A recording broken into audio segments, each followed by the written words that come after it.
हर व्यक्ति चाहे वह माने या ना माने किसी न किसी चीज से डरता है, जैसे कि मकड़ी जमीन पर चल रही है या लोगों के सामने खड़ा होना उन्हें डर लगता है। ज्यादातर किस्सों में लोग इन डर से उभर जाते हैं। फोबिया भी एक प्रकार का गंभीर डर है, जहां कथित या वास्तव में उस डर के करीब नहीं होते, परंतु उन्हें फिर भी उचित दूरी बना के रखना चाहते हैं। यद्यपि उन्हें इससे कोई खतरा तो नहीं होता, परंतु व्यक्ति स्वयं को शक्तिहीन महसूस करता है। फोबिया सबसे सामान्य मनोरोग माना जाता है। यह आबादी के 10% लोगों को ग्रसित करता है। फोबिया चरम पर होते हैं अक्सर किसी चीज का अनुचित व तर्कहीन भय, जो कुछ भी हो सकता है, जैसे कि पायरोफोबिया यानी आग का डर, इलेक्ट्रोफोबिया मुर्गियों का डर, ट्राइसाइकेडोफोबिया नंबर 13 का डर, फोबोफोबिया फोबिया होने का डर, पिनासिफोबिया अनुचित व तर्कहीन भय का डर। दैनिक दिनचर्या ये काम व रिश्तों के बीच में ले आता है, क्योंकि फोबिया वाला मरीज कुछ भी कर सकते हैं उस भय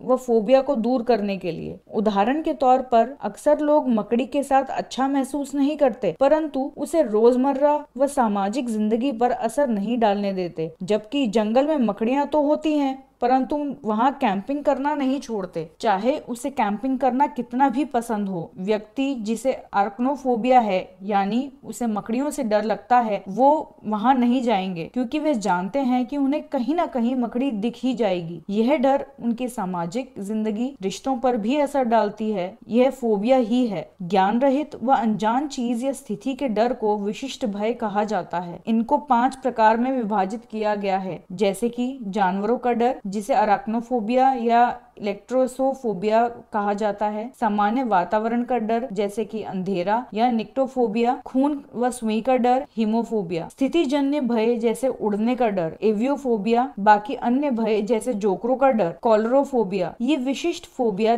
3 मुख्य प्रकारों में से एक है। अन्य 2 प्रकार एगोराफोबिया व सामाजिक भय हैं। एगोराफोबिया का मतलब सार्वजनिक स्थानों से डरना है। एक ऐसा भय जिसमें आप उस स्थिति से निकल तो नहीं सकते, वह खुद को सुरक्षित महसूस कर रहे, जैसे कि अपना घर। इसलिए अगोराफोबिया से ग्रसित व्यक्ति बाहर घूमना पसंद नहीं करते। अक्सर डर लगने वाली जगह हो सकती है, जैसे लोगों से भरे हुए मॉल या थिएटर, जहाँ से निकलना आसान नहीं है। दूसरी तरफ है सामाजिक भय, जिसमें सामाजिक परिस्थितियों व अंतःक्रियाओं के प्रति अत्यधिक आशंका व निरंतर भय बना रहता है। सामाजिक भय वाले लोग दूसरों के द्वारा अपमान किए जाने या न्याय से डरते हैं। शर्मिंदा होना या समय समय पर सामाजिक संपर्क में अजीब महसूस करना पूरी तरह से सामान्य है, लेकिन सामाजिक भय के साथ अक्सर घटनाओं के लिए हफ्तों तक चिंता महसूस करते हैं। इससे पहले वे घटित हो, दूसरों के सामने सामान्य चीजें करने से डरते हैं। उदाहरण के लिए, व्यक्ति जिसे सामाजिक भय है, वे दूसरों के सामने खाने से भी डरते हैं। फोबिया से ग्रसित लोगों से जब वह स्थिति संबंध में आती है या उसे वे सोचते हैं, अचानक गंभीर रूप से घबराहट होने लगती है, जो वास्तविक में होने वाले खतरे से भी नहीं होती। वह उसे इतना सोचते हैं, वह सीधा उसके सबसे बुरे रूप को सोच लेते हैं। अक्सर ऐसा होता है। ये ख्याल शारीरिक लक्षण भी दर्शाते हैं, जैसे कि पसीना आना, कंपन या दिल की धड़कन का बढ़ना। ऐसा कहा जाता है कि रोजमर्रा में